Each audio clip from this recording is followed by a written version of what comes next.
Listening to BearatNight podcast with your host, Jurassic Parker. Ladies and gentlemen, boys and girls, children of all ages, this is the Wrestlemania Night 1, Night 2 review for you guys. So, how we got it? I assembled a Avengers-like council to combat this review. Dun, dun, dun, dun. Because this pod needed it.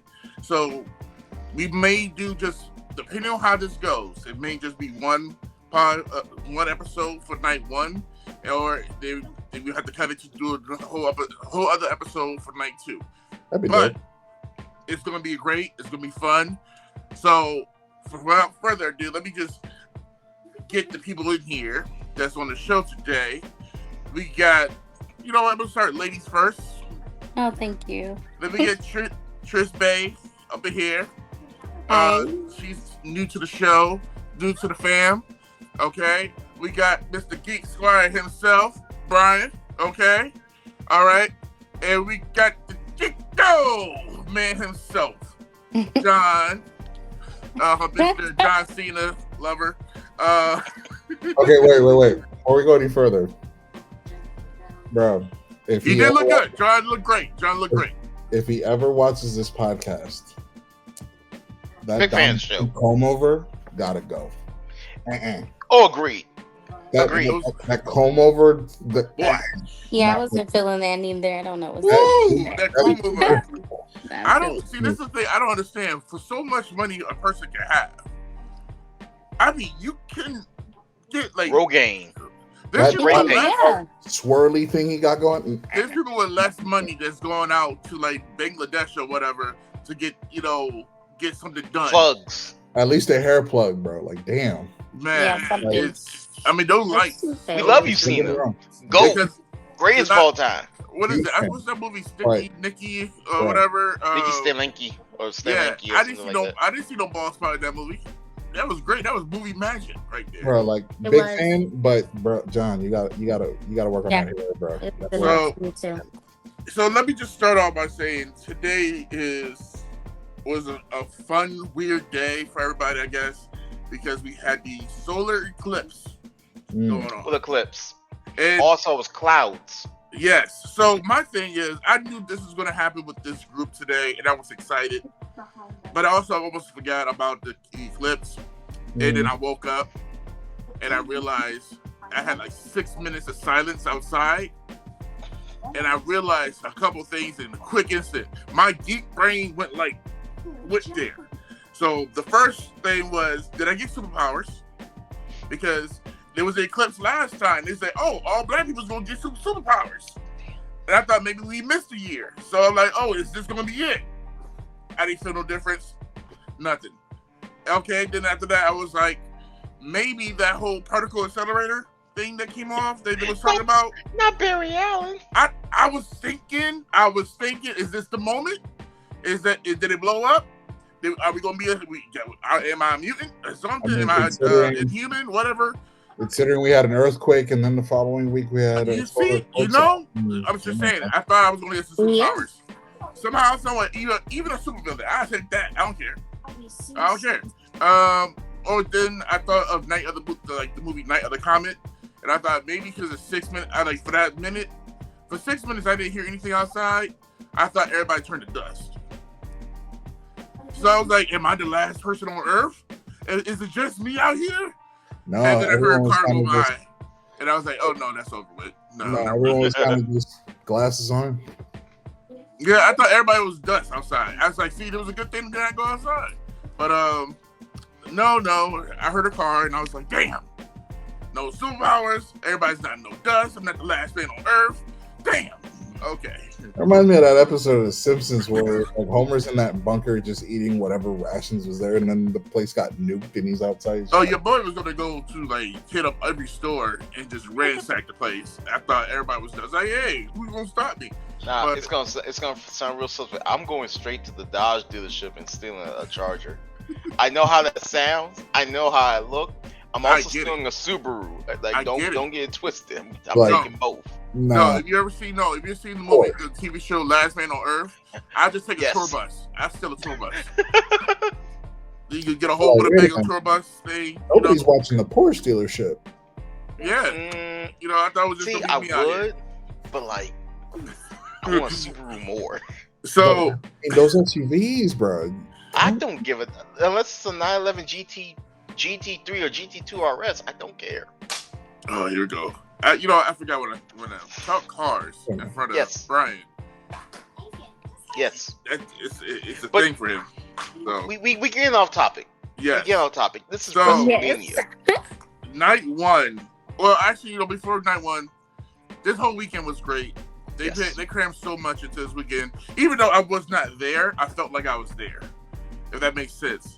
Yes. So much. So I much agree. was going on. Man, Like, packed with I said Chico I told Chico earlier. I like they even put in the Slammies in this weekend. I I don't know how they did know. that. like we were talking about it earlier, and I was saying like the Slammies hasn't been a thing since like way before COVID. So Yeah. it really brought back a layer of depth that I I feel thought like it was during COVID. They had no, the the Slammies they stopped during everything kind I of don't think it was like during their Thunderdome days. They weren't doing a lot of stuff. right. It was just like they kind of just got put on the back burner. The fact that they brought it back was like y'all really crammed everything into this. Yes. Also So it really leading into WrestleMania was the documentaries. Also, they got me Bray into Wyatt documentary. the Bray Wyatt and the Roman Reigns. I Yeah. will watch Great. both of Yeah. those tonight and tomorrow. Like, Both are great. Both that Roman the Bray I'll- Wyatt. I'll eventually Bray get Wyatt to the boy. Roman one, but I definitely do want to watch the Bray Wyatt The documentary. Bray Wyatt I'm had me. gonna need you had me guys choked to up. watch the Bray Wyatt document. It The had me choked documentary. I mean, I already can get sad just by looking at my bank I'm account. gonna I tell don't you need guys, to look. like, it is sentimental, but the real sentimental part is like towards the end, you know, when we find out Yeah. what actually happened to It- him. So You to know. me, when I it's say just about this like- Bray Wyatt one, right? It was so good, and I was like, you know what? Let me pull the trigger on what I saw on Amazon, right?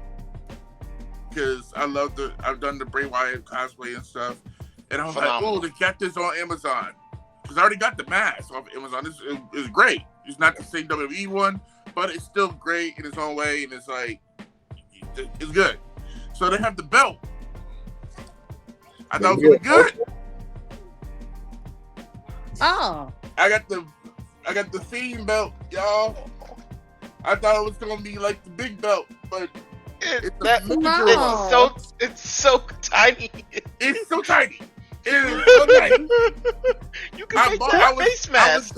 I was literally in my feelings watching yeah, the Bray that Wyatt could be a face documentary. mask. Literally, like, yeah, put it on your face. Yeah, see, like It don't even go around. look, I was literally in my feelings watching the documentary, and I went to Amazon and was like, you know what? Let me go ahead and buy this right now. Go ahead and get it before the WrestleMania pod and all that. dude, And I got it. did you even read the description? It did before- tell you this. It did tell me. You For guys, those let me who tell will you. see this, for those who will see this online or visually on YouTube, It starts. this is my belt. This is my Fiend belt. I thought it was gonna be great to have for cosplay or whatever, just to have it hang up. But this is what I got. y'all. Sorry, I'm having a huge laughing fit right now. So I'm sorry. read the fine print. Okay. The belt is expensive though. Yes, It that was like is. $4.99. I think maybe more. I mean, this is the thing. But this though. was $30. Yeah, see, you So you got can't you be got what you surprised paid if you for. paid You yeah. Yes. But you know what? The details is good. If you So- literally, Yeah, it is if actually. you, It if really you is. literally had just said, I paid $250 for this, and that's Boy, I would have smacked paid fire out you. You $30 for spent that. Don't be $200 on I that. could use it as a top. I want to buy a belt, but I don't want to spend All right, you like can barely, so much money. you can Like, barely fit one Dom, cup with that. Dom, Yeah, this is just. the police gonna get called on if you wear that as a top dog. That ain't gonna work. You can barely fit that I'll as just one borrow cup. one of y'all belts because I know y'all have multiple belts. I have Yeah. 3, I have 4. the Oh, one. don't even get started on the belts. We're gonna talk about belts. At the moment, I have the one. This one was a limited edition that I just had to have. Yeah. So- at the moment, I just have this one. All Soon there will be more to the collection. right. Well, I don't have none. I do plan You on don't? getting some. I do. Oh. It's always been probably for my 31st birthday. I'll buy me a belt. Okay. Which one were you thinking of?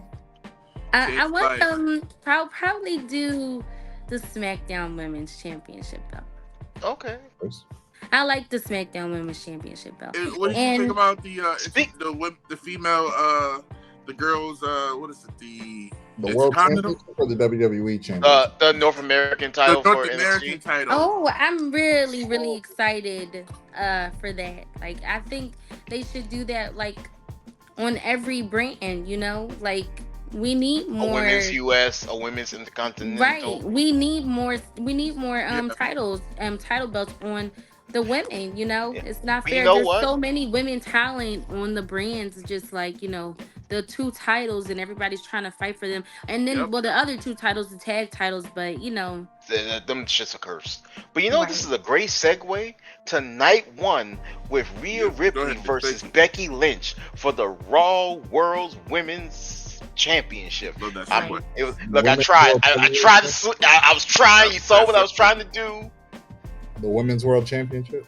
Look, I tried. I was trying to segue. All right. They got a little sloppy. I was trying. I was working with people. You got there. We got there. We all know out of the 2, Rhea Ripley retained the belt, which I was hoping for. I'm a Rhea Ripley fan. I'm the man fan. But I think Rhea really needed this to submit herself as just a new breed, you know, coming in, you know. I think me and Chico might be both on the same. I was surprised that she retained. So the thing with me so real quick, if we're going through night 1 and night 2, are we doing a star rating system or anything, or we just going? We just talking, just going.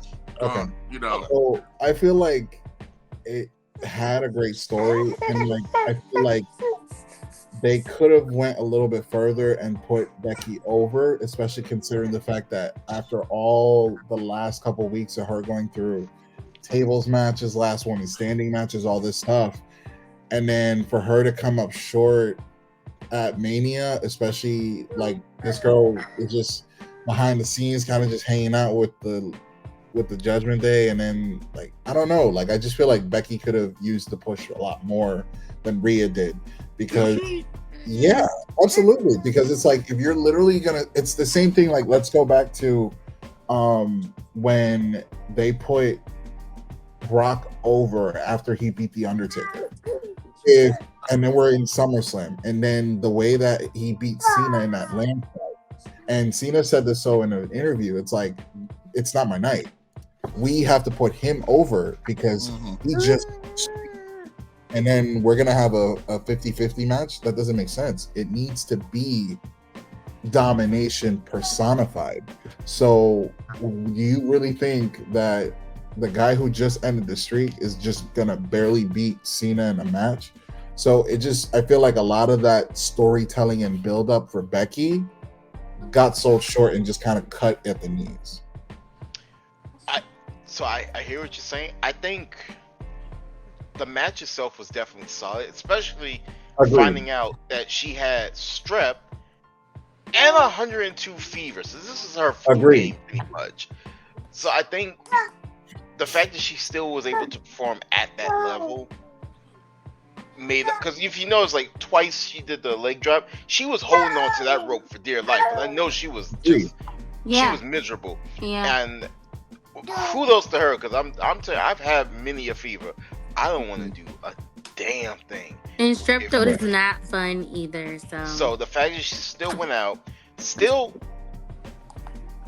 it wasn't a storytelling match like we'll get to later, but it was still, I would still say this was a pay-per-view match.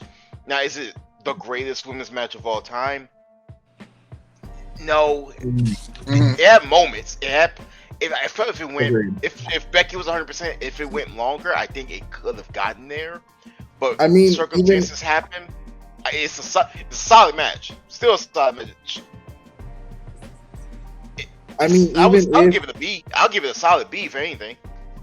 even if Becky was still 100%, because let's remember when Seth faced Triple H, he wasn't 100% either, and it was a non-sanctioned match, and he had he was True. dealing with 103 fever and everything, and they put him over that match. I just feel like it definitely would have, like it could have opened up further story or further rivalry between the two if they put her over. I think it also now it kind of puts in her mind, because now I'm pretty sure Becky's gonna be off TV for a bit. Probably. Does she still have it? Because you can run this back at SummerSlam. She came up short. She's not gonna be TV for a while, and then she's gonna come back, and she's gonna probably want at least one more shot. Because I don't see Becky. I can see honestly Becky retiring, not too long. I agree with him, but not right now. Probably in a few years. She got a whole lot left in the tank. I give her at least another 5 years, because this is the thing.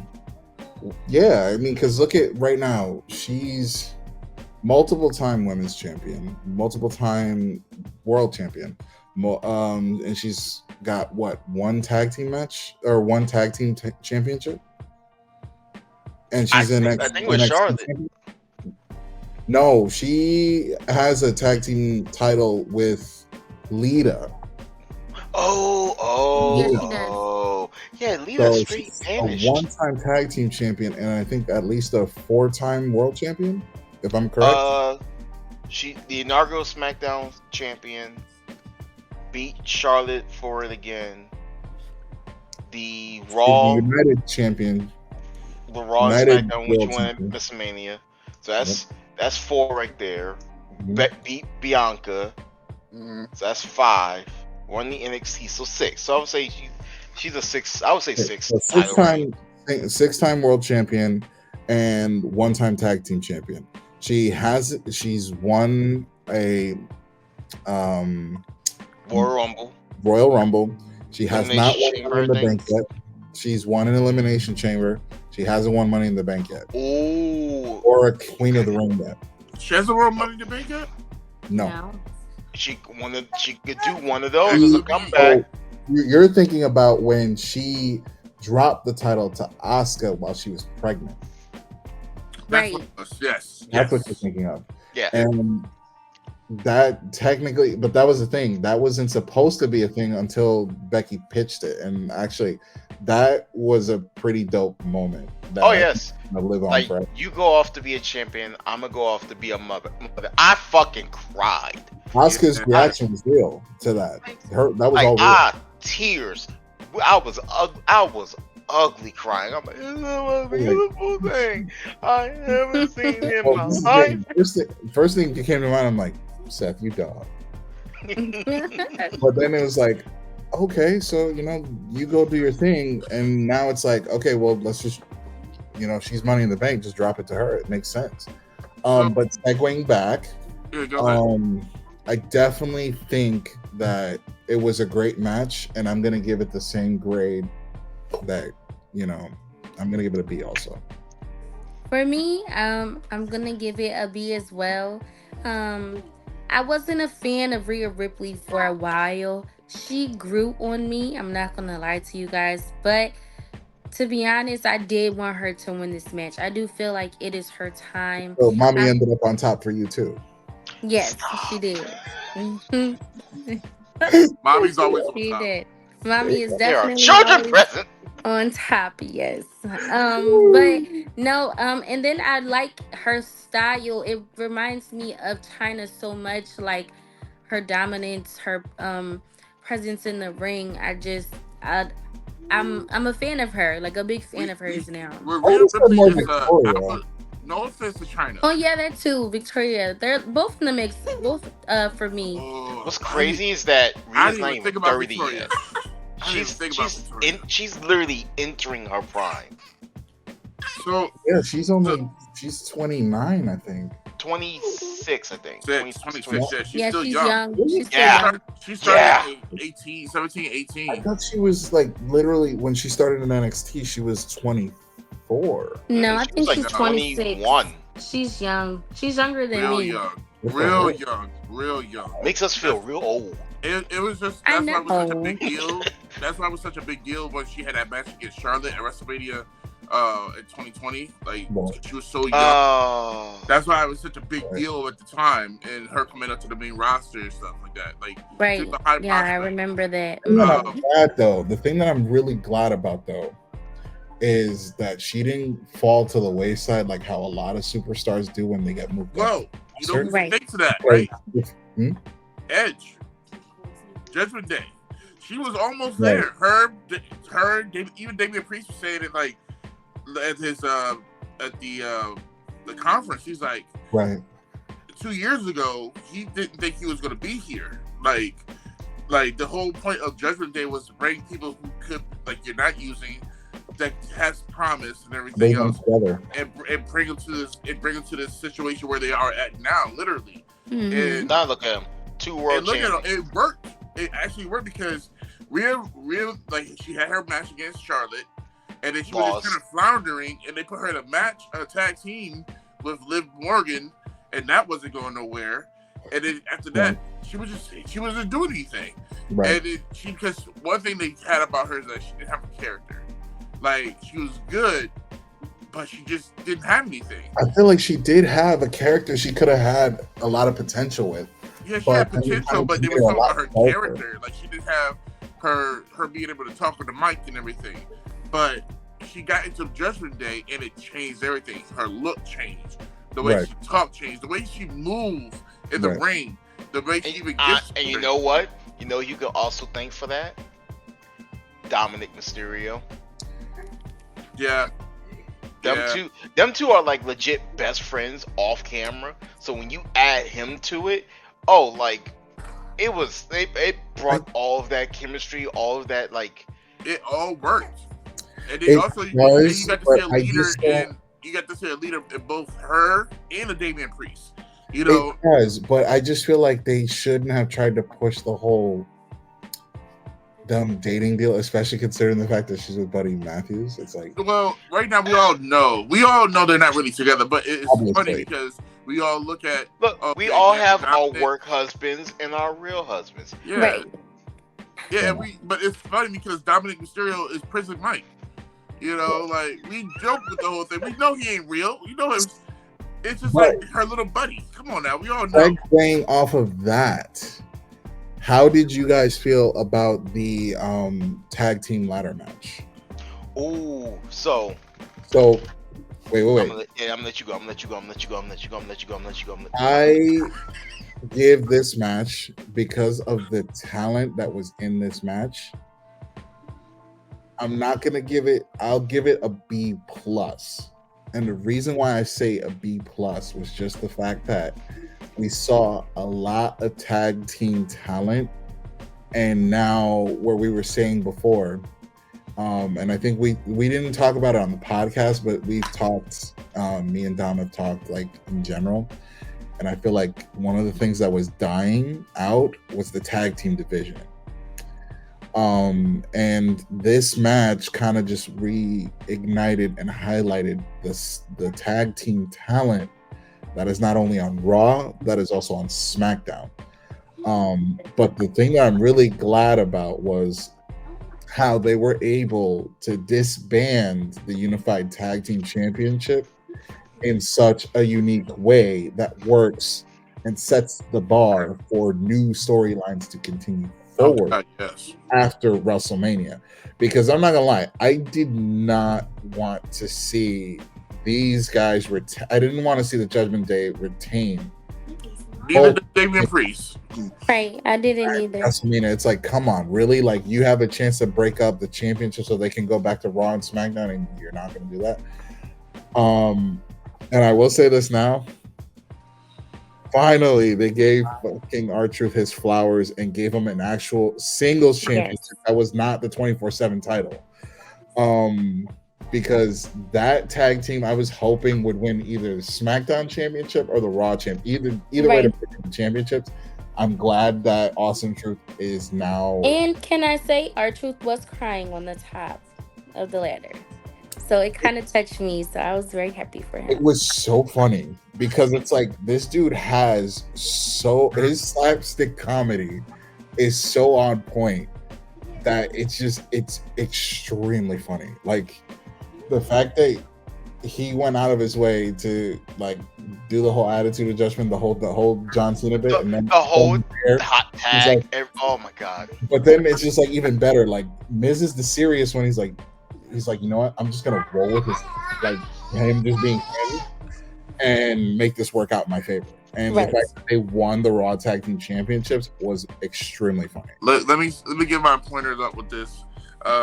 One, this is the only partner that Miz has not betrayed. Just to let y'all know that right now.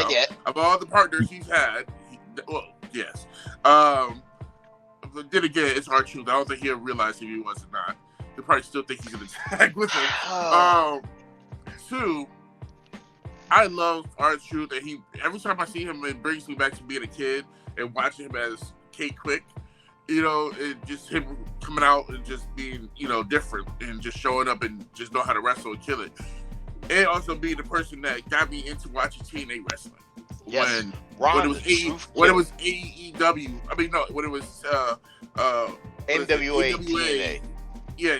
So seeing him, and then because I remember like they told me about this new thing, and like and Kate Quick, he's the champion over there. I had to watch it because I'm like, what the hell? Okay. But then also seeing him beat him and get the belt, and nobody came up there to try to knock him off. It was just simple, easy. It touched me. It touched me because like it was obvious it was very obvious that everyone was trying to put him over because it's like. Right. He deserved it, man. The man's been around for years. That's years. It was very clear that everyone wanted to put him over because it's just literally like him and Natalia have been there for years. Well, Michael Cole said, here's he paying homage to his childhood hero, John Cena, even though he was 40 when John Cena showed up. Which is insane if you think about that. He was 40 when Cena showed up. He still looks 40 now. It's crazy. Yeah. Well, John looks 54. It's just, I don't get it. Well, I mean, it shows you, first of all, that, with R-Truth, Black don't crack. Right. But it just really, it goes back to that aspect of the slapstick comedy and the creativity that R-Truth has, because even so much so, like, even on bits and parts where he really doesn't play a huge part, is able to get people like interactive, like even just so much where they're talking about the Royal Rumble, but he's talking about Money in the Bank. It's like, what? He's in the Royal Rumble, he's setting up a ladder to go up. They're like, that was Xavier Woods was dying. So it's like literally he's able to get everyone in stitches and able to break character. That's extremely talented. Yes, yes, it is. That now he's in the spotlight and actually able to do that a lot more. And now that that's a part now, I'm a fan of Pretty Deadly. I'm sorry. I think they're a unique tag team. Yes, boys. I think they're fun. I think like they them too. bring something. I do too. I think they bring something and they can evolve. They'll grow on you. They remind me of, oh my God, what was that tag team? Billy. Wait. If she says London and Kendrick. Prince Pretty and Fun. Dango. But like, yeah. I think that they're going to get put over, you guys. I really do. I have a good feeling about that. But and we say that spectrum with the Raw tag team titles. I don't think anybody wanted Austin Theory and Grayson Waller to win. No. Even though these are two people who should be single stars that have been thrown together as a tag team. Right. I'm not gonna lie. I'm not gonna sit here and say. But like most tag teams, give them time. you give them something to work with. You can have a Pretty Deadly, or you can have I'm saying a face Pretty Deadly. You can have they are the new they are the new Morrison and Miz, honestly, to me. Well, no. Somebody gotta. John Morrison and Miz have more like charisma to me. They had way Grayson more Waller, charisma to than me, is these the only guys. one with actual charisma. Austin Theory, solid in the ring. I hate Austin his finisher, Theory's moveset is very solid, but he has no. And this is the thing, like when he was working with Cena, even just like, bro, like you're so deadpan, not original. Like it's just you're dry. And look, You're Cena extremely dry. was right. And even called him out on it, like, dude, you're dry, like you're irrelevant. You're trying to use me as your plug for WrestleMania. Yeah. And then he was 100% right. You beat me, yeah, you retain your title, but you lose everything. I beat you, I take your title, and you lose everything. Either way, you are putting yourself in a lose-lose situation. And guess what? He won in a match that is so forgettable. Like all you remember is the logo. Yeah, that's it. Fail. It was bad. I hate to plug it. No, I don't mind plugging another podcast. But after listening to my boy CT, big fan of the show. CT, he's big fan of our show. Yeah, I could not stop thinking about JD McDonough's big ass head.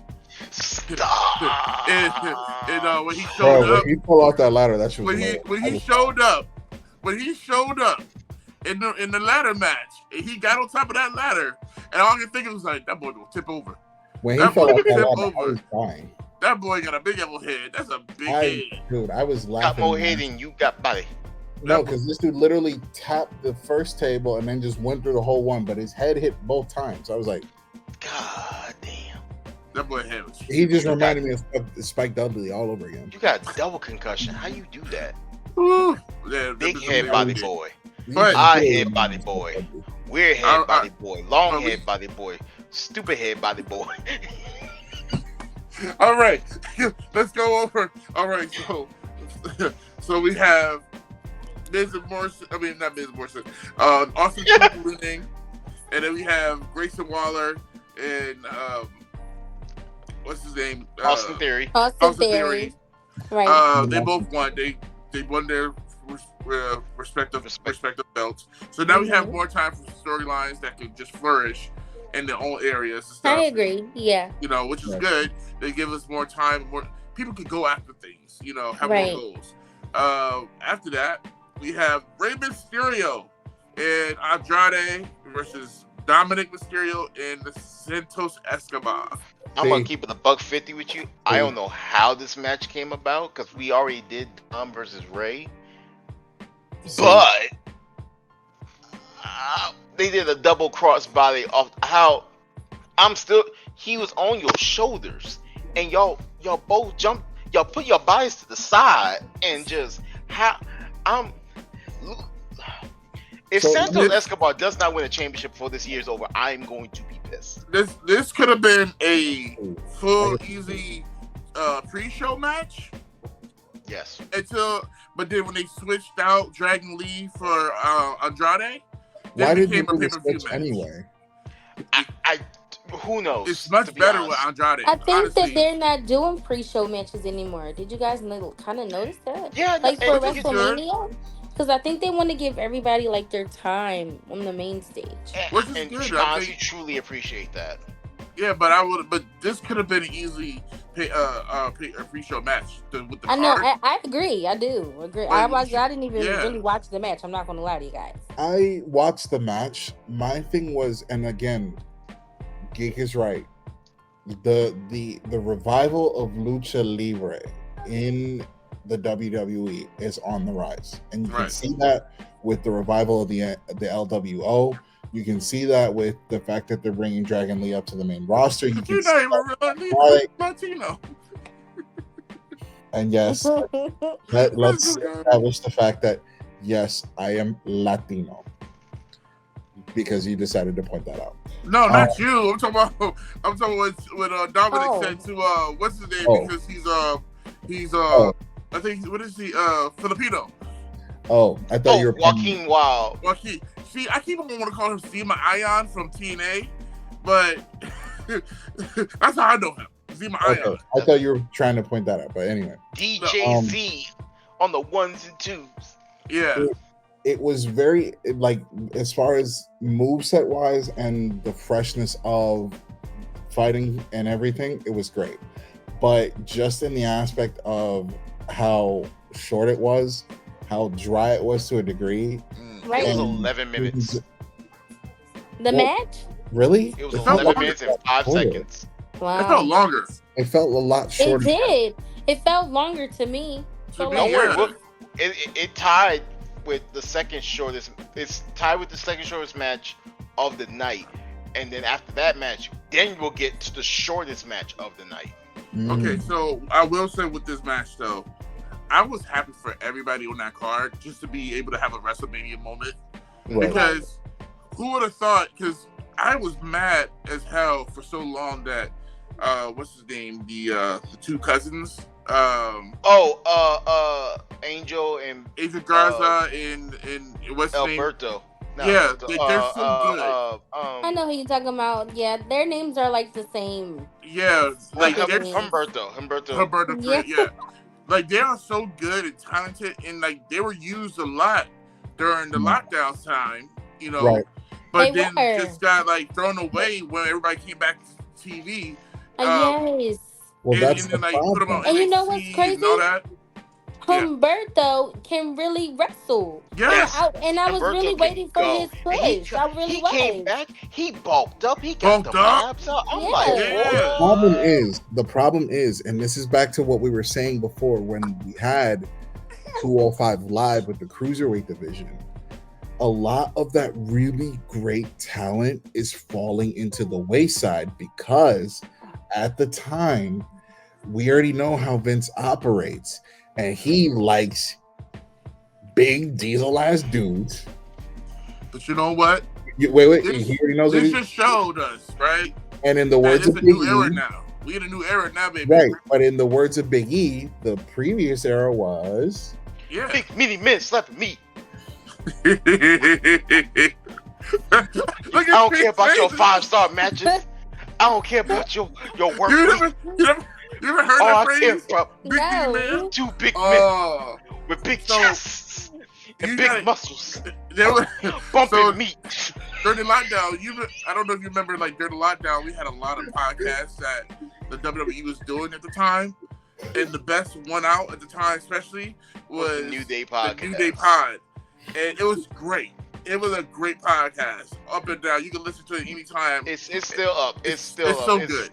Oh One god. of those best things about it was hearing Big E talk about His dream like, match. His dream With match. the one.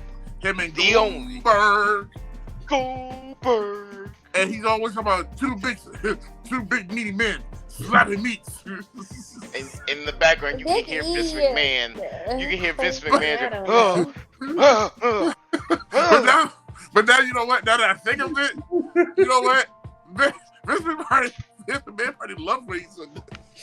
oh my god, I will literally have a laughing fit. every time. But it's just like, but I love how you It's all set about- me up for that too.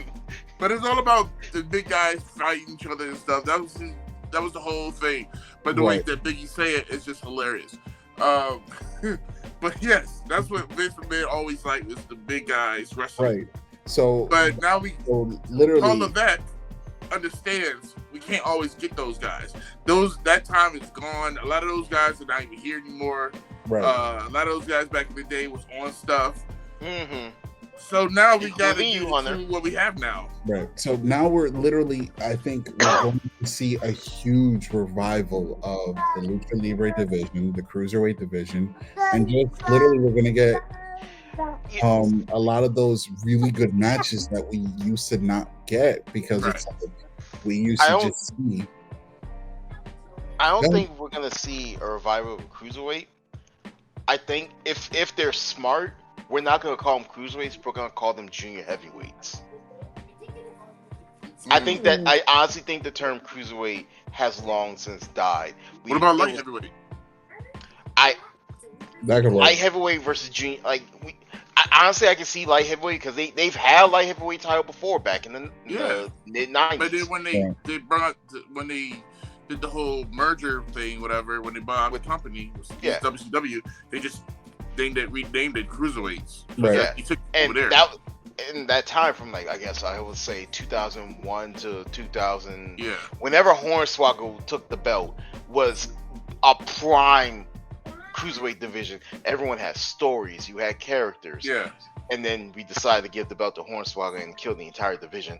But that's another podcast for another day. But then like the most recent the last Cruiserweight champion when they bring it back, the revival was who? Like was it no, it was Enzo Amore?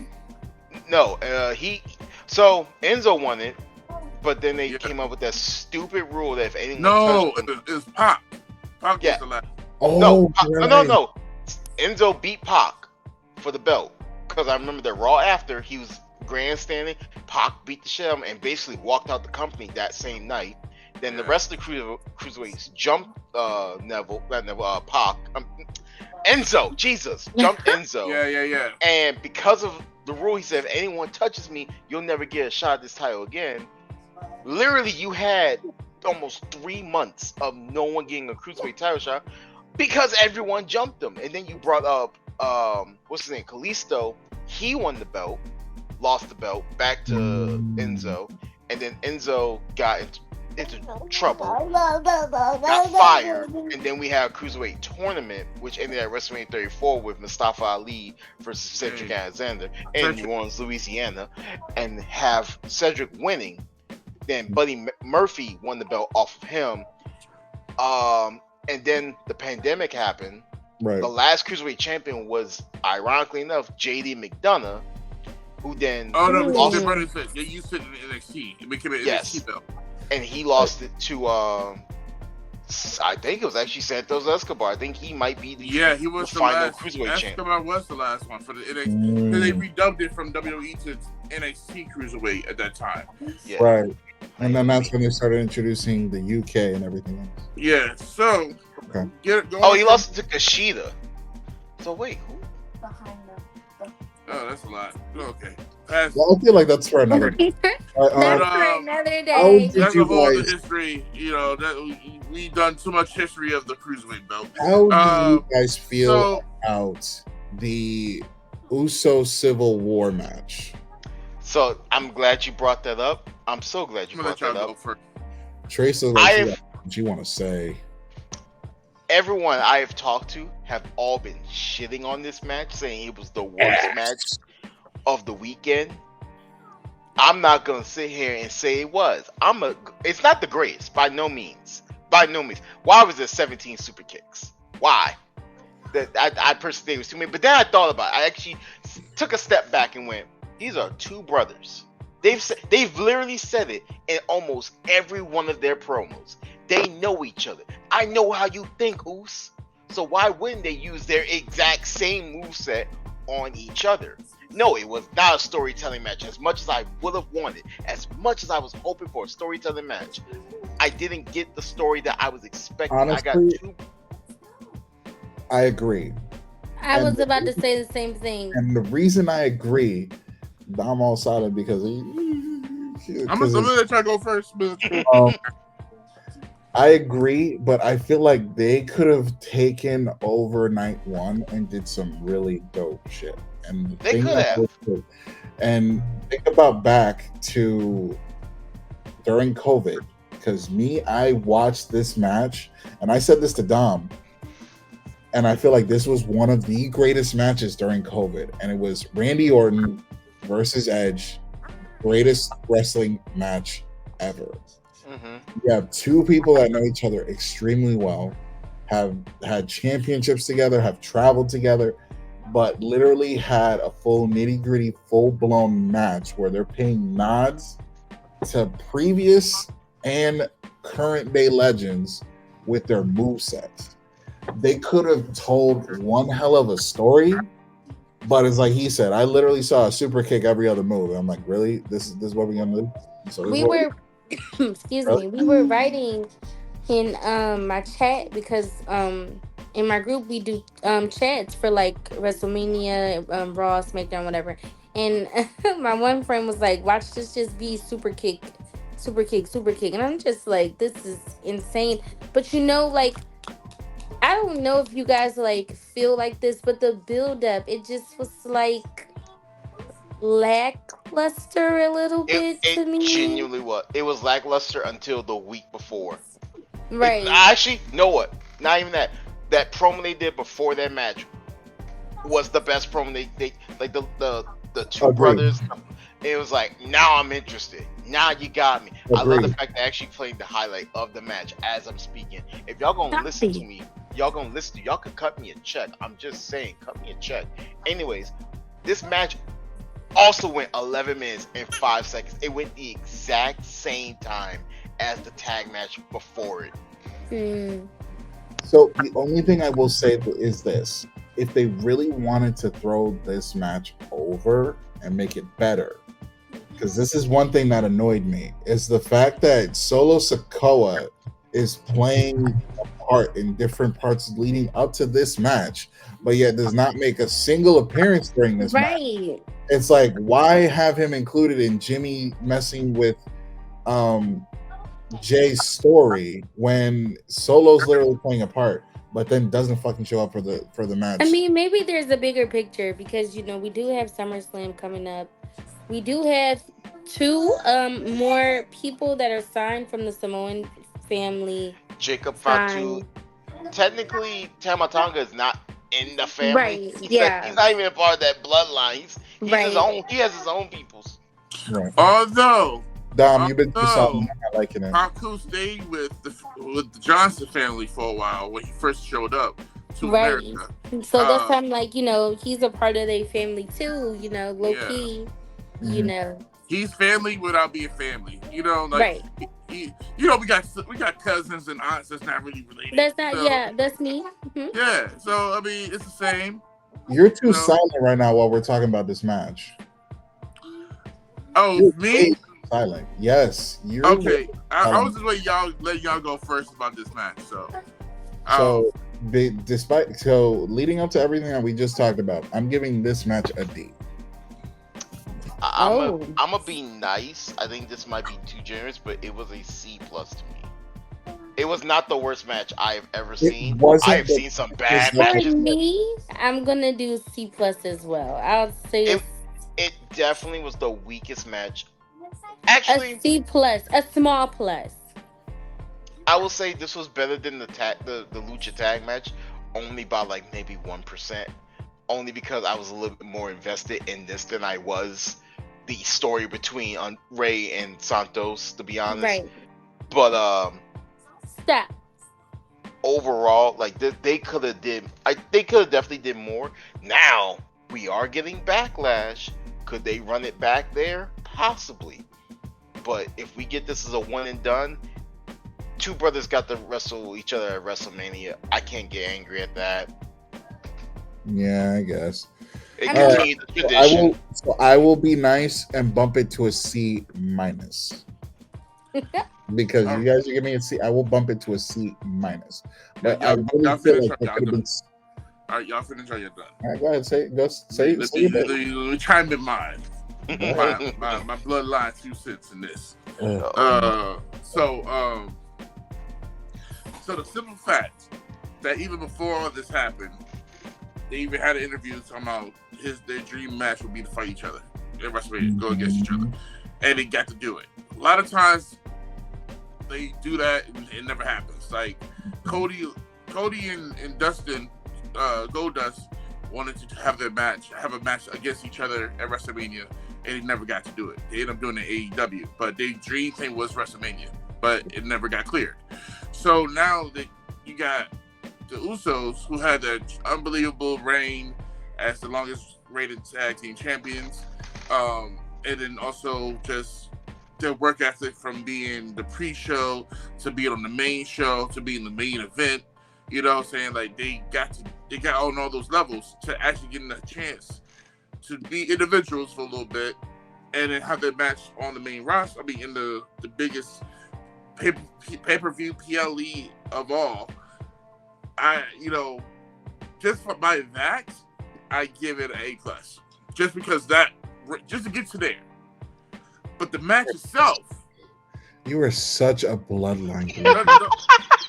No, it's just I remember the first day they debuted against the Hart Dynasty. I'd been a fan since then when it was with Tamina. I've been a fan of them ever since. So regardless of the bloodline and all that, even when there was no tag teams at all going on in the WWE, they were the only tag team around, and they were still fighting to get a spot. And although they kept putting other tag teams together to go against them and everything, they were the only tag team around trying to survive on SmackDown and all that stuff. So we get to this point, as the match itself, the build up to this match, I equate this match into like playing like Mortal Kombat or playing whatever game that we used to play back in the day, where if both of us pick the same, if we're going against each other, and we both pick the same character, the same exact character, one will be blue and the other one will be red. And then you put them in a match, and then you have the same moveset, and that's all y'all going to get. The fact that we kept seeing, so many super kicks, yes. After the fourth one, I was done. Okay? And I'm like, okay, now, this is where y'all show some new moves now. This is y'all say y'all were going to pull out some new stuff. I didn't see no new stuff. It was just super kick, super kick, super kick, super kick.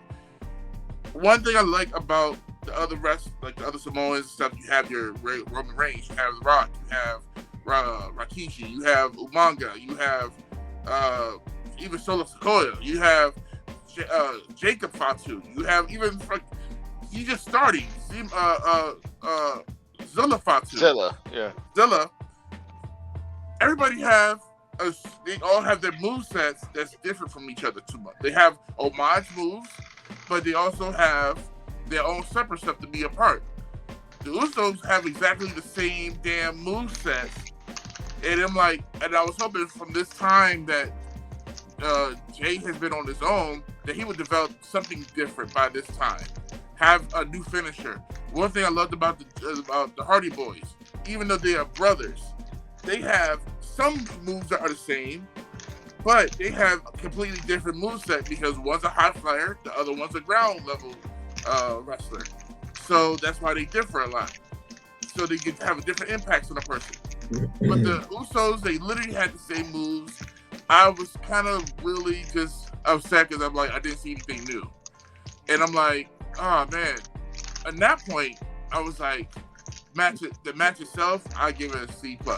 And yet you're still giving them an A? Or... No, A because it got to the match, because the journey. I'll give it to the journey of being able to have a match. But we're talking about the match, so you're giving them. That's what I said. He gave them a C. He gave them a C. I guess gave a C. Making sure we're on the same page because I'm hearing you give them all these flowers, but I'm like, we're talking about the match. Because you got to give a little bit because the journey to get to this point, I give it talking A. about practice. They had their reps, but the match itself was a C+. I mean, I get it, you know. C+ the match wise, but so, yes, on to the next one. The shortest match of the night, which was the Coco Butter Combat Club versus Damage Control. Okay. What you say? Coco what? Okay. The Coco Butter Combat Club. Because first I of thought it was the I want to talk about Cowboy Counter combat the entrance of Jade, Naomi, and Bianca Belair. I wish I was in Philadelphia to witness that entrance. Like I was at WrestleMania when Bianca oh my god, what WrestleMania when it came to Dallas, because I'm in Dallas. So I was there and I wanted to see Bianca because I love her. Like that entrance was top tier, you guys. You're talking about 39? I think it was WrestleMania 39. No, WrestleMania 38. 38. Because it was 2022 at the time. Yeah. Yeah, so it was WrestleMania 38 because 39 was in Hollywood. Mm-hmm. Speaking of Jade, she's on Raw right now facing Chelsea Green. Okay. Really? All right. Okay. We'll watch the We go back replay. to that. They But took kind of. I Go just ahead, want to girl. give them credit because, first of all, I've been a fan of Naomi's for the longest. From the Funkadactyls, from Funk is Total on a Divas, roll. yes, NXT, yeah. NXT days, all of that, like, and Bianca as well. We were talking about Jade on my group page. You know, Jade, she is coming into this company, and she was in AEW. Yeah. She really wasn't like. She was just. She wasn't doing what they do in WWE. If you get what I'm saying, so for her to at least try and go out there and she got lost a little bit, but with the help of Bianca Belair and Naomi, you know she She'll wiggled get her there. way. Yeah, I mean, I know she'll get there. But that match for me was it really touched me yesterday because you don't see a lot of black women in wrestling. Dude, that's the first time you saw 3 black women on the same show. I mean, On WrestleMania, not just a WrestleMania. show, Right. but WrestleMania. I mean, shit. I mean, I feel like really Jade. This is the thing. Jade Cargill reminds me of a modern day Beth Phoenix. And the reason why I can say that is because you have a What dominant is her female. move? Well, that's the thing. You have a dominant female, physically built, skilled dominant That female girl chiseled. who, dude, washboard abs. Whew. Now you see my girl Bianca was like, "Oh, you ain't gonna be the only one to hear that." I mean, I peeped that because I'm like, okay, Bro. Bianca just started going to him, Okay. and I'm Yeah. like, you're trying to compete with Jade. Real quick, Yep. comment- I peeped that. I wasn't the only. I'm like, I'm not the only one that have that. Bianca's can like, peep "Nah, that. hold up, buddy, hold real up." quick, jumping off topic.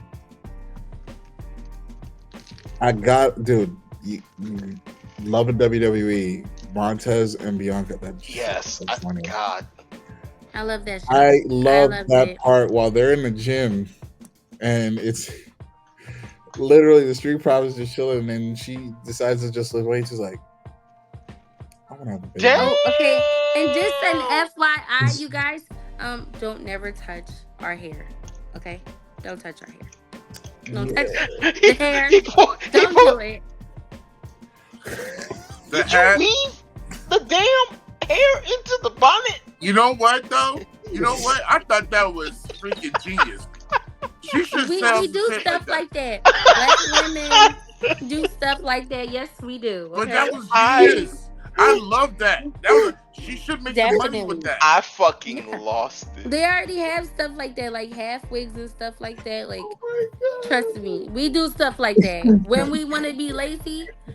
And yeah, I'll definitely put a hat on and put my wig on and keep it moving. That's But everyone dope. else, I could literally watch a series of just them two all day. Like, give them 5 seasons, I'll watch it. But jumping Montez back, hopped up on pre-workout and stuff early in the morning. Yeah. but jumping back, it's like you literally have a modern day Herculean female. I really hope that they don't waste her talent because I'm giving Jade her flowers now. When she was in AEW, she was a force to be reckoned with, especially considering the fact that she was carrying gold for half of her career Yeah. during her time there. So now it's like you're coming into this mainline, And that belt has not looked the same after she left. that mainline I title. don't know. You know, Chris that's the thing. Statlander has. You're coming into this mainline brand now. I just hope they don't waste her talent. Like me personally, if I feel like she should be wearing gold within 6 months, and then if possible, start a storyline between her and Bianca to see who is the better female. The storyline was going to be Charlotte, but Charlotte got injured. Charlotte's like this Wait a is the minute. thing. Not too much on the queen because I love No, Charlotte. no disrespect to Charlotte. She is Down, the alcohol. Down. Wait. no disrespect to Charlotte. I have no quarrel with Charlotte. Charlotte's an incredible in-ring competitor. You know, she's established herself, multiple-time world champion, tag team champion, Right. Hall of Fame inductee, future Hall of Famer. No denying Without that. question. But Charlotte is enough with Charlotte. Like Charlotte has had her time. And I'm not saying that she's washed up or any, but it's time for someone else to take the helm and become a dominant force in WWE. So, because it's like she's not she's not even cleared to compete right now. So it's just like, Right, she's not. Right. so that's where it's like Charlotte can take a seat back and just kind of, And that hurt my feelings because I love Charlotte.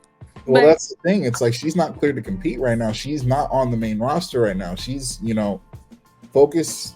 Like right now, we need to, like, especially right now that Triple H is head of creative. You have an opportunity to take a high profile prospect like Jade Cargill and turn her Right. into a household name. yeah, like, to be a Charlotte, I she agree. should be dripping in gold within 6 months. Mhm. Or at least a Money in the Bank winner or a Okay. number one contender I or would say winner. title. When we, you know what? When we fail to realize, y'all, then set the stage for a rivalry match between her and Bianca and throw Right. those two over. what we fail to realize, we gotta remember right now, is that we're at a point right now where the new group of girls that we first saw, almost 2 years ago, are almost on their way out. Like, Yeah. in a sense, like, like I would say probably another year or so, maybe. She's a workhorse, but Natty ain't gonna be there after a while. She's gonna be training the new crew. And then and then as for and then the horsewomen, the 4 horsewomen, one is already gone. Sasha gone, but you already got Charlotte. Well, this is the who's thing. already. Though. No, hold You on. gotta remember though. But she's getting a chance. She's gonna be leaving soon. After she's gonna come back, but she's gonna her and Andrade. They're gonna have some kids. You gotta remember though that Sasha left, and this is around the time Sasha and Naomi left around the same time. No, I'm talking about. I'm saying that we're phasing out. Right. But I'm saying They're though, gonna be leaving soon. Like in a few years, there's not gonna be a Naomi after a while. We're not gonna see a Charlotte. We're not gonna see a Becky. A Bailey. Bailey's getting her flowers now. So somebody like a Jade coming in, this new crop of girls. We still gonna have Bianca, but like we gonna have like the new now. We got the girls like Tiffany Stratton showing up. I know what you're saying now. Okay. And we're starting to see the new mix of girls. If you look over at NXT right now, you got new generation. The new girls right now with you have Roxanne Perez, Cora Jade. Roxanne Perez right now, she's coming up. She's gonna be a problem when she gets to that main roster. She actually was just on Raw tonight. Oh shit. Okay, shut up. But she's gonna be a problem when you get her chance. So it's like we're literally seeing right now that remember when they first showed up when we saw Becky and Charlotte show up in a group. And you had Team Bad and all that. Right. Like, now these girls that was like the young bucks, they were coming in as the new school. Now they're the old school. Now they're like, it's kind of great to kind of see. We got to see their careers come from like the humble beginnings to change everything, and to now where they are. And now we got girls coming from under their reign and about to kill it on their own without having to go through the hassles that a lot of the women had to go through those 2-3 minute matches before the horsewomen showed up. So it's kind of a cool thing to see. And like, man, it's not to cut you off. What's also cool to see is this evolution of women's wrestling. Yes. Because if you honestly look at it, Naomi, FCW, Diva, one of the first women like in this evolution. Bianca. Literally, one like you might as well say she was an OG, one of the new NIL people. Yeah. She might as well been. Wait, she was a part of that? I'm saying she went to the performance center, but you might as well say she was an NIL because she was a track star. Right. Like anything she competed in, she did. She dominated. Yep. And to join wrestling, she's only what I think now about to enter her third, maybe. 26, 27. No, she's 34. She's 34? Yeah, she is. That right there. Wants to have right kids there. with her, so she Montez Ford, you boy. She might take some time off and give him a kid. Yeah. And then even though he already got to, but I know he gonna want something from them. Yeah. And Jade, she's 31. personally, and this is just me Jade saying. Jade's already. That's the cool thing about Jade. She's a mom. That's another cool thing about Jade Cargill. She's a mom. Yes. Already. I personally think I want to see Jade more in the Performance Center. And I know she's already been there because apparently it was like something that AEW really didn't train her that well. Well, she was in the NXT before they let her go. She got let go in 2020, along with everybody else in NXT. But she also said like they wanted her to like really be there, and she's like, I'm a mom. I'm gonna put that first, and I respect the hell out of that. But she's been training. Natty's been helping her. She's been going with Natty and Natty School. So because like people are still gonna say, "Oh, Jay's coming. Get out the ring. You're gonna get hurt." And honestly, I don't know where all these people are coming from about injuries. Cause I have not seen anyone get injured. I feel like when you're the bigger girl, when you're the bigger person in a match, when all your competitors are smaller, it's gonna look a little different. Right. I don't feel that because it's liable. I don't feel that because we've seen some big people compete with some smaller guys, and they operate. Females though, the females. No, I mean even male or female though. We've seen some big guys operate with some smaller competitors and operate safe. Meanwhile, we have people that are larger scale and they operate extremely unsafely. You know, even just recently, Nia Jax just coming back, she was extremely unsafe to work with.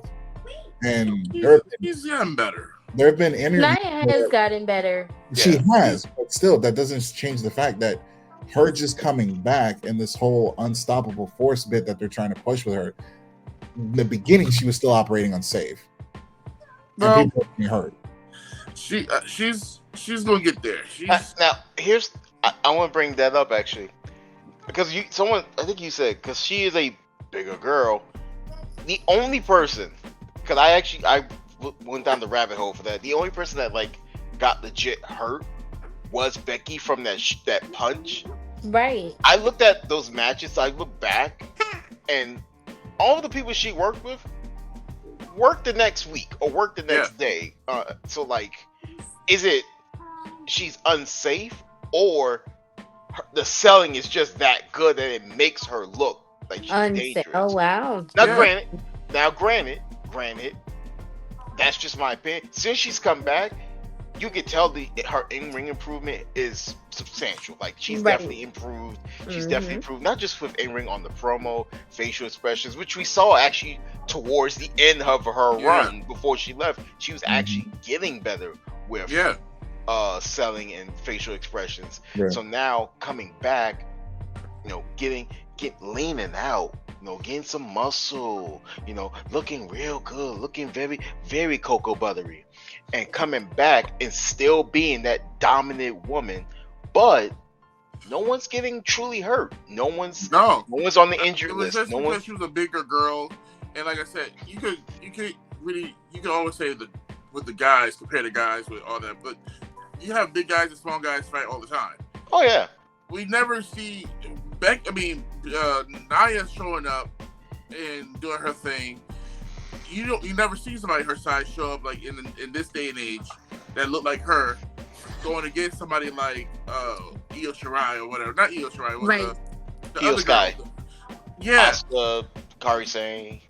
Which we did not talk about at all during this match. We only talked about Bianca and Naomi. We did not say a damn thing about you gotta refocus. My god. So the Kairi Sane and Damage Control, they were good. But I'm starting to learn something about Kairi Sane that I've noticed is that she doesn't really sell in her face expressions nowadays. Maybe because it's her character, but it's just so blank now. It's just like a blank stare when she gets hit with stuff now. It's just from the Damage Control end of the match, they really didn't do anything that you could say would stand out compared to, you know, you have what did you call it?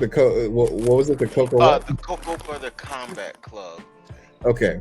So compared to the CCCC, um, they had stuff that stood out to them, especially leading up to the conclusion of the match. Like you had Naomi did her thing, Bianca did her thing, Jade did her thing. But with Damage Control, I feel like this was kind of like a throwaway match, especially considering we were expecting a tag team Yeah, title there match wasn't even. that got dropped off the card. So Yeah. for me, I just think that this match was like just a way to kind of wet market appetite for Jade, but really this just felt like a throwaway match. So I'm just giving it like a C minus.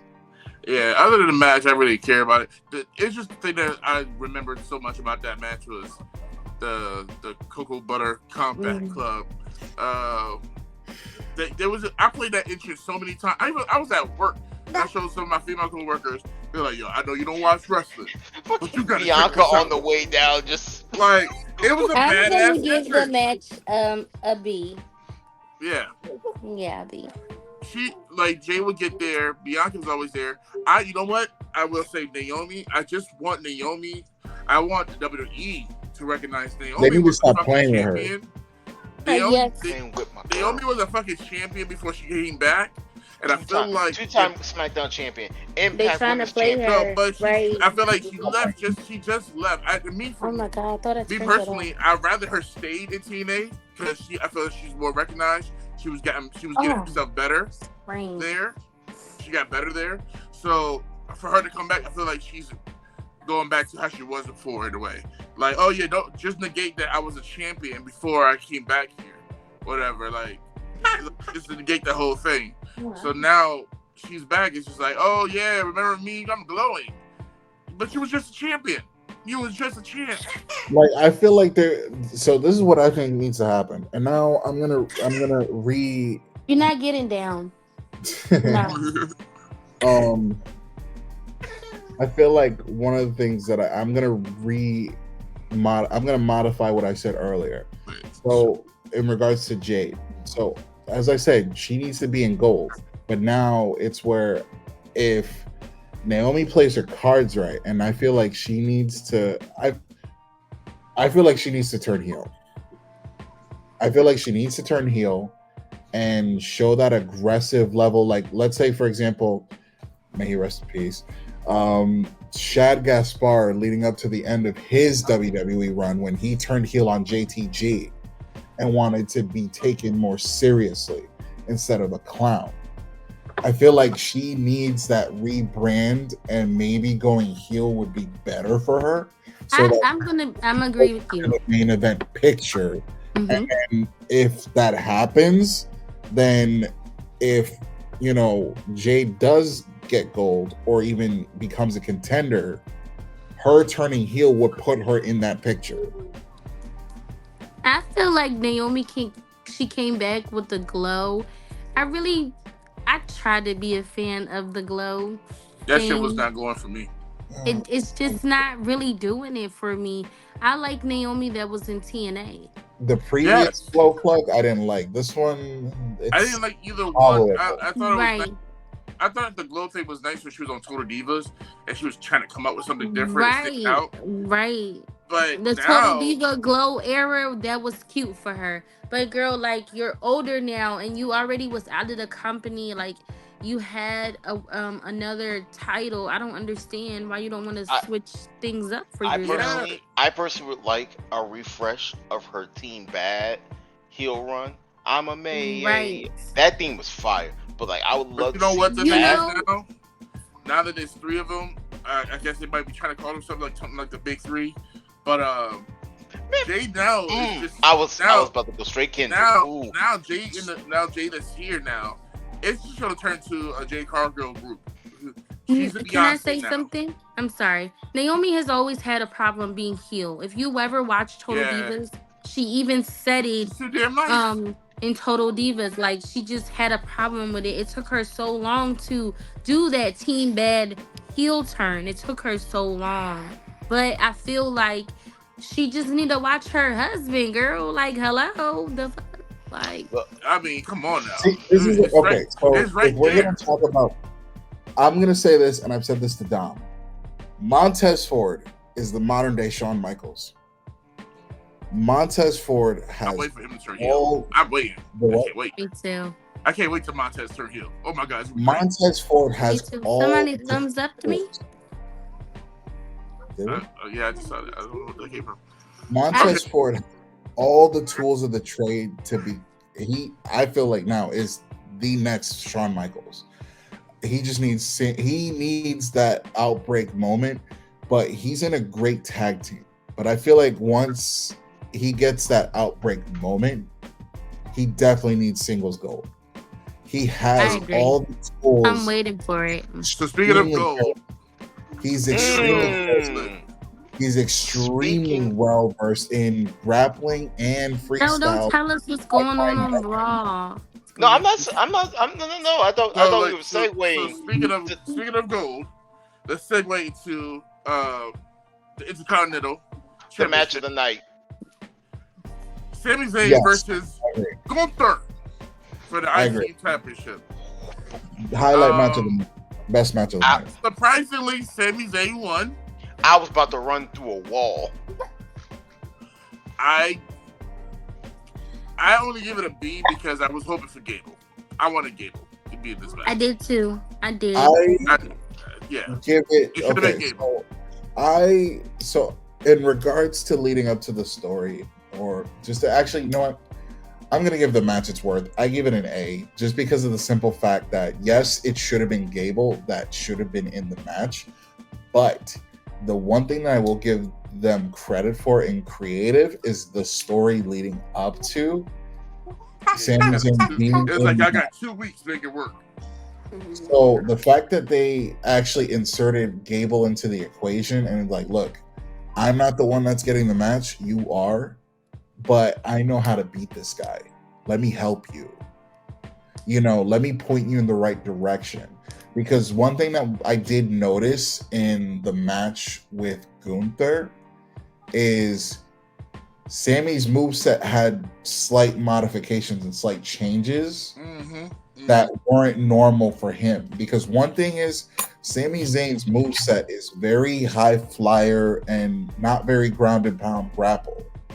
So That's not nice. watching what he did in the ring with Gunther said a lot, where I feel like, okay, you can see a little bit of Gable's moveset coming out. It surprised the shit out of Gunther. Like, hold on, Exactly. you don't do this. Exactly. So here we go to the storytelling, and not so much where it's a very Cinderella Man like story, to the point where the Cinderella Man ends up on top, thanks to the support of his wife, the support of his kid, the support of the guy who should be in the match but isn't, the support of the best friend who's involved in his own shit later on in the weekend.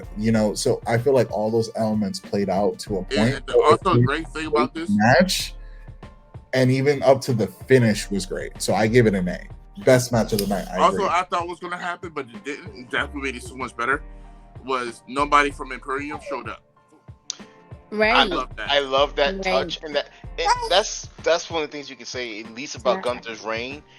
He didn't really have any cheat Nah. shortcut. It was straight, I'm beating you, and I'm beating you down. This match is getting an A for the sheer fact that Sami Zayn pulled out El Generico's top rope brain buster. Dude, that brain buster was insane. I don't know how he pulled it off and how he was able to do that so safely, especially with a guy Gunther's size. Well, Sammy has learned from watching tape with Kevin Owens that El Generico, fought Kevin Steen, hit him with the top rope brain buster. He's hit bigger fellas. So, watching tape, Sammy was able to, watch this man, this mass luchador, watch him do it. And then he was like, you know what? I'm about the same size, same build. I think I can match that strength. So he was able to do it. Just the power of watching tape. Just like you said with Gable, the power of watching tape is amazing. It's amazing. Right. So definitely, I feel like match of the night, best match of the night. Story, in-ring, moveset, everything was spot on. Definitely stole the show. Definitely best move. Like literally. Now the main event of it all. Boy, let me tell you. The main event of it all, baby. Oh baby, the main event. First off, The Rock coming out, Woo! and that's fun. I kind of need that theme to go to the gym with, cause like oh my god, that theme is so, not only did you take his current theme he came back to, that Hollywood theme, cause let's be honest, Def Rebel has been ass when it comes to making themes. Dude, They did I Roman just Reigns. found out about Def Rebel. I'm a huge fan of the. I feel like it needs I to. just found out about Def Rebel. I just found out some news about them. It's not really a damn group. It's the WWE. It's their attorneys that's just those little side jobs. So it's really just attorneys for the WWE. So basically, when it goes to trademarks and all that, it goes straight to the WWE. So they don't have to worry about CFO or Jim Johnson, all that. They don't have to worry about nothing because it's all in house. So it's just somebody who's just finding regular looking, Right, unless the superstar has the copyright, they can't. Really yeah, that's all it is. That's all it is. So because perfect example, Edge, Cody Rhodes, they have the copyrights to those songs. Yeah, if it's not a copyright, if you're already bringing something to the table, or something from an old whatever, if you're an old wrestler, I feel like that theme needs a little bit better blending. Because I don't like how where it starts with his, if you like the original, and then it's just the transition's weird. Like I like to see the video game how they started, like the final boss. Like people was calling this era of The Rock as Hollywood Rock. You're like, no, this is final boss Rock. This is different level. So I said, I feel like the biggest thing though that with this theme. His theme song needs to be blended a lot better. The transition is just very weird and it's very choppy in my opinion.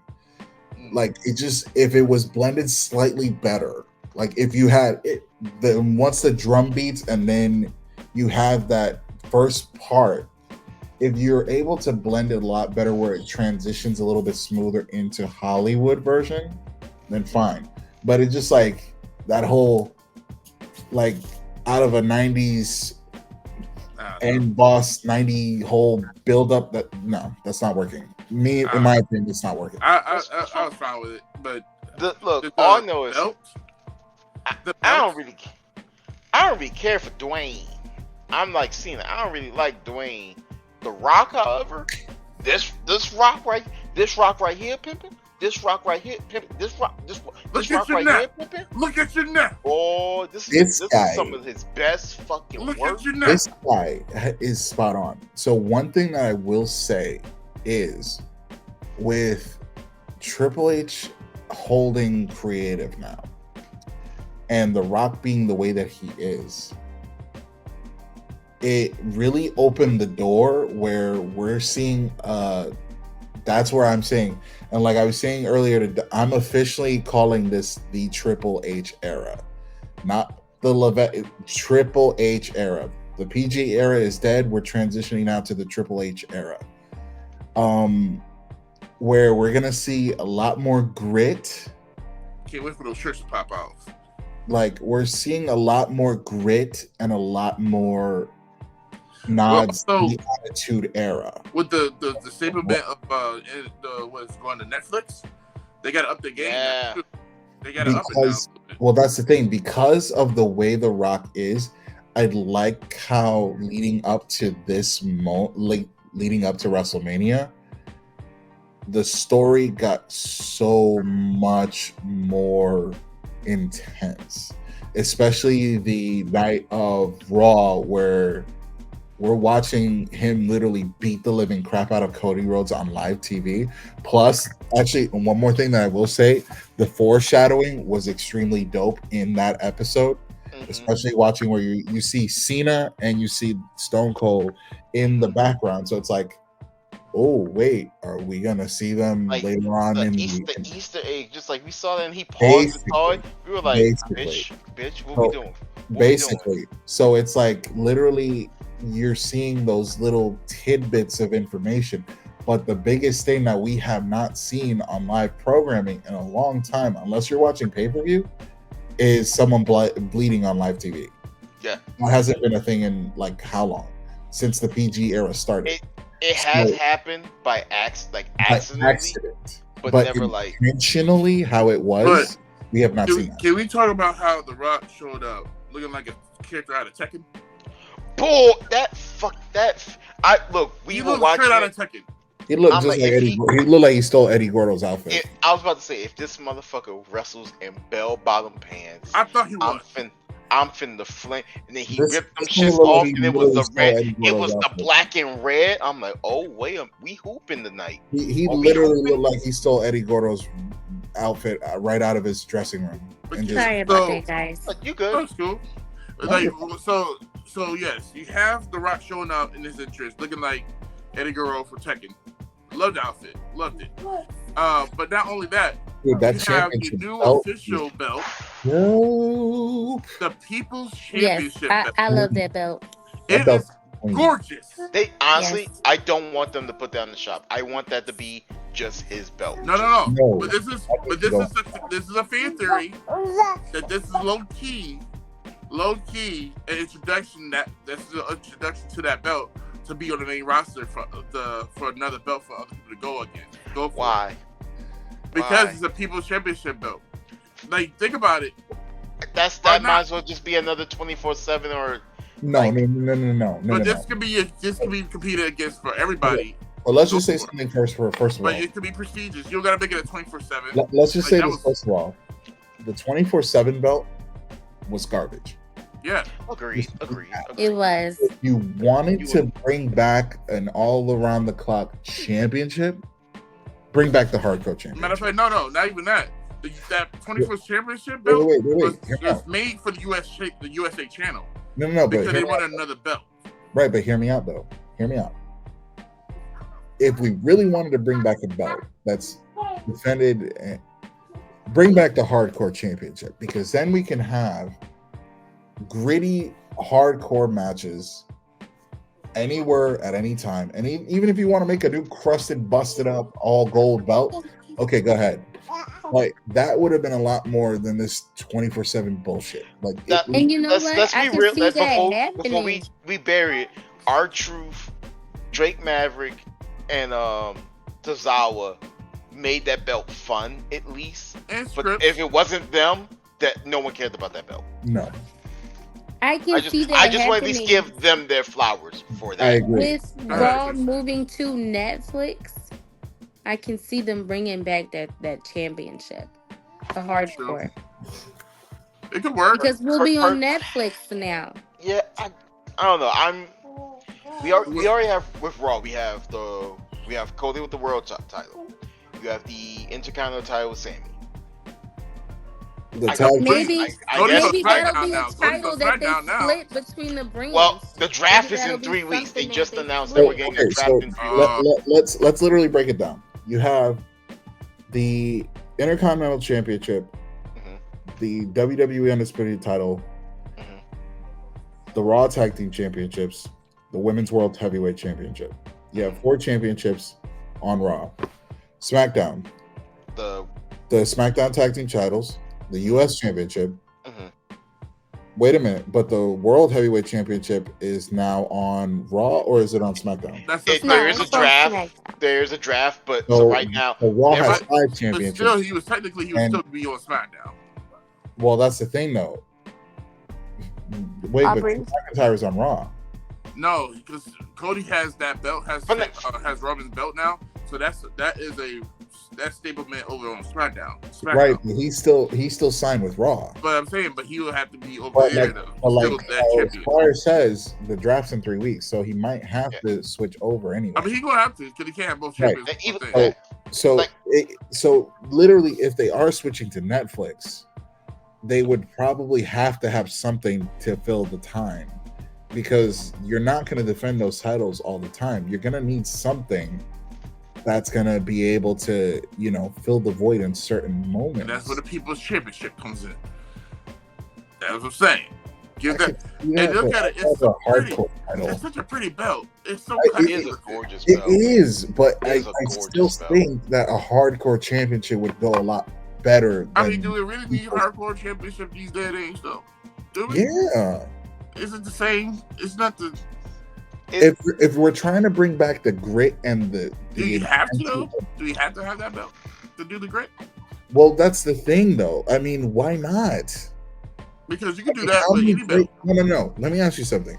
How many great matches from the ECW or even just from the Attitude Era do you remember involving the Hardcore Championship? RVD versus Jeff Hardy at Vengeance 01.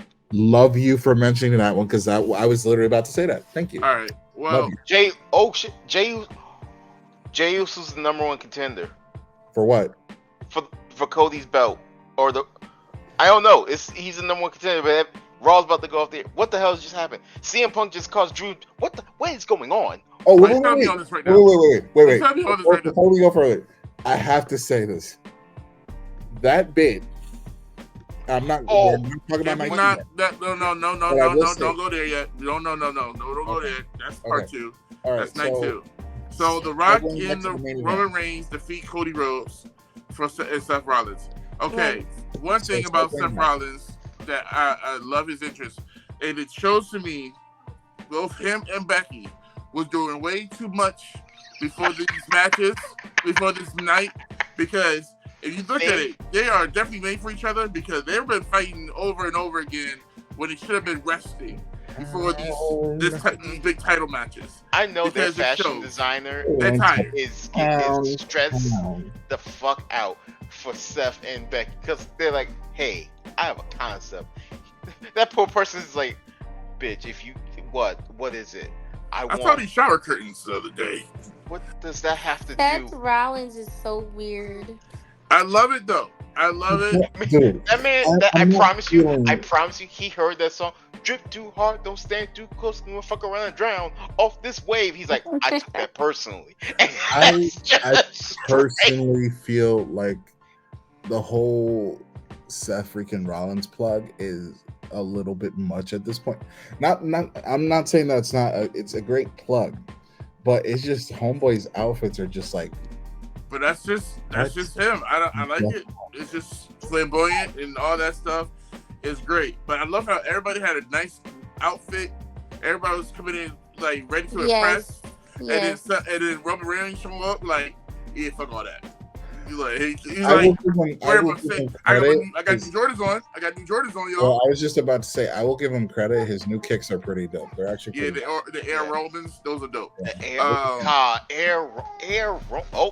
The drip was so hard it killed Chico. Yep, Chico's out.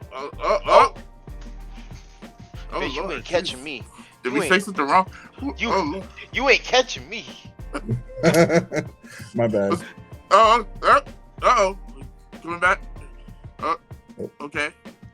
Can I put the 9 away? Put the 9 away. Hold up. I think it's just technical difficulties. I think it's just a little technical issue. I think we'll be all right. I think she'll be back in a second. Yeah. Going on. So going back. Seth Rollins before it gets too done. Before we just run out. Cody lost.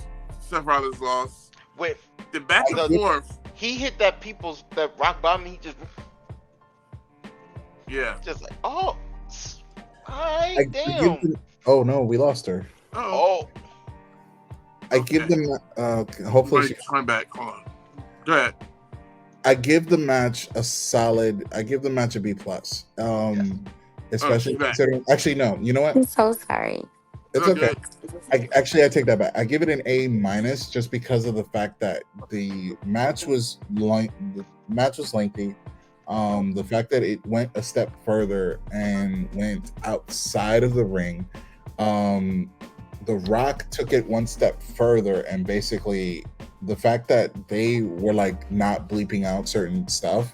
He's like, "Don't fuck with me. This match or you're fired." Like, I'm like, okay, so now we're seeing the chairman of the board literally asserting his power. So now it's like, okay, this is setting the stage for night 2, right? Leading up to them losing the match. Even though he's not really the chairman of the board, like He has a chair at the. He has weight to. Yeah, but it's like man. He's walking around like he's Paul Levesque, or he's what's the name? The other Khan? Tony Khan? Nick Khan. Nick Khan is the one that has all the real power.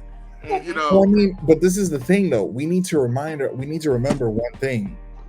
The Rock is The Rock. He's always in that way where he feels like he runs shit. So it's just like this. But you know what? And the people love that. Yeah, people love that shit. I feel like he's doing his best heel work of all time right now. This is him on a regular day, so it's just like it makes sense. Like, y'all didn't like Black Adam? Oh, fuck all y'all. Oh, to be fair, Dwayne. To be fair, that movie wasn't good, dog. I'm fucking. What's his name? If it's rain, I'm gonna say right now. If it's raining outside right now, don't go outside. It is raining over here, which is crazy. He was. I feel like when it starts raining, the Rock is outside with a belt. Hawkman outshined you, dog, in that movie. I said what I said. No, but I'm saying outshined you in your own movie. When it rains outside, don't go outside because the Rock is outside with a weight belt, waiting to beat your ass. I will treat this like a 90s music video. Look at you now. Look at you now. So. I will take this. You know what? Let me calm down. The Rock, I learned this. I give the match an A minus. I give the match an A. A minus. Yeah. I give the match an A. An A. It does not top the Sammy and Gunther match. No. So I gave character-wise that match a solid A. This match is getting an A minus. I would give it. It's cold as hell out there, and The Rock went old school. I thought he was going to wear the bell bottoms. But the fact that he bumped throughout this match. He took a spear. He took I'm giving the match an A+. Dude, the memes after that spear, boy. He took that spear. The first thought I had was, whoa! I'm giving the match an A+, guys. That's my memes that literally came after that. They were so quick. It was wrestling fans great. On Twitter. Wrestling the internet is unmatched. It's the speed of the flash because the moment something happened, edit. How? The internet it's been 5 seconds. The internet is always undefeated, honestly. So leading to story wise, we really thought that Cody was literally screwed. Because they did the same shot from last year. Yes, they did. They shot for shot. He sat there like, fuck, now what am I going to do? And it was just like, fucking cinema. Like, whoever the cameraman, the fact that we've been getting these one take shots lately. The cameraman? Oh my god. Yeah. They've been doing that a lot lately too. But the whole thing of they said long form storytelling. We're getting that right now. We are getting story, especially when we come talk about night 2. That's when it all comes together. I can't. I'm gonna say it right now. Shout out to Stu the cameraman because he does great. Shout that man out. So I'm excited to talk about night 2. So when we come with when you say The Rock, it is 45 degrees out there. The Rock is in some underwear. All I can look at when I'm looking at him, and I'm like, "Boy, you look like your daddy." Because I'm seeing you Samoan, you have Samoan and all that, but you built like your daddy. Like his arms, like I saw a video of his father when he came to help him out at Wrestlemania years ago. He was a young buck, and I'm just seeing he is definitely looking like his dad. Like he's moving like his dad now. It's like he's not moving like the old Rock. He's still going. Like it's almost like he got some age in there now. He's a little seasoned now. It's like he's definitely like his dad right now. Here's the Bloodline fanboy again. Man, I've been a Rock fan before the Bloodline. Stop it. But still, I'm just saying, I'm giving the flowers. Like he's still got it. He's still moving around. He looks just more like his dad now. That's how I look at it. He looks just with the bald head. Would like him to have a goatee because his face is a little rougher. Definitely is in great shape. Definitely is doing this thing. I definitely I will give him this. He had a great ring presence. The selling of these people when it comes to defeat is unmatched. Yes. Like Cody should get an award for getting that sad face he put on, man. Jesus. Cody Rhodes is literally the entire package of what a wrestler, or he at the moment is the bar as to where you want to be as a professional wrestler. He has incredible in-ring presence. He has an incredible moveset. He has a wave of momentum in regards to his fan base. Extremely charismatic, extremely talented with his promos. He's a well-rounded superstar. Cody is the embodiment of what a babyface should be in the WWE, or in pro wrestling in general. It's literally like as though the torch was passed on from. Did I say something funny? Oh no, that's my baby. No, I'm just messing. Sorry. No, it's fine. She's adorable. Thank you. It's literally like the torch was passed. She's laughing even more. It's like the torch was passed from Cena to Cody Rhodes almost immediately, because it's like, and now even so much so, like we're seeing that level of respect that the WWE universe has for John Cena now, especially now that he is not on programming as much as he used to be. And I feel like it's a perfect example of you're going to miss me when I'm gone. Yeah. Because I'm definitely going to miss Roman because I love him. Oh, brother. I love Roman. I love him so much. You know what? On that note, so we can get to the main, what we really want to talk about. So we're going to cut this part off of the show, and we're going to come back for night 2. So when you hear this, guys, on the radio, online, or watching this on YouTube and stuff, stay tuned for night 2 next week. We will be back. But for right now, we're going to cut us off and then head to night 2.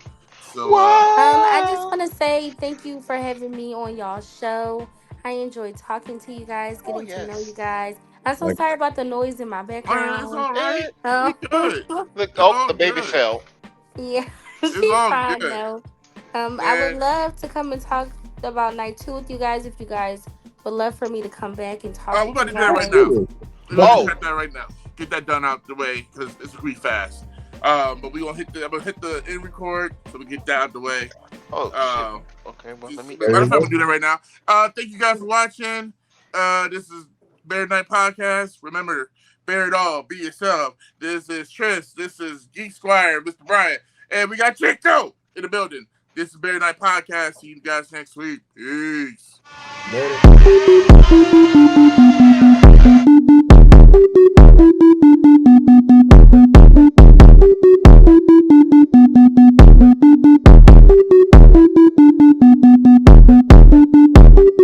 Listening to BearatNight Podcast with your host, Jurassic Parker.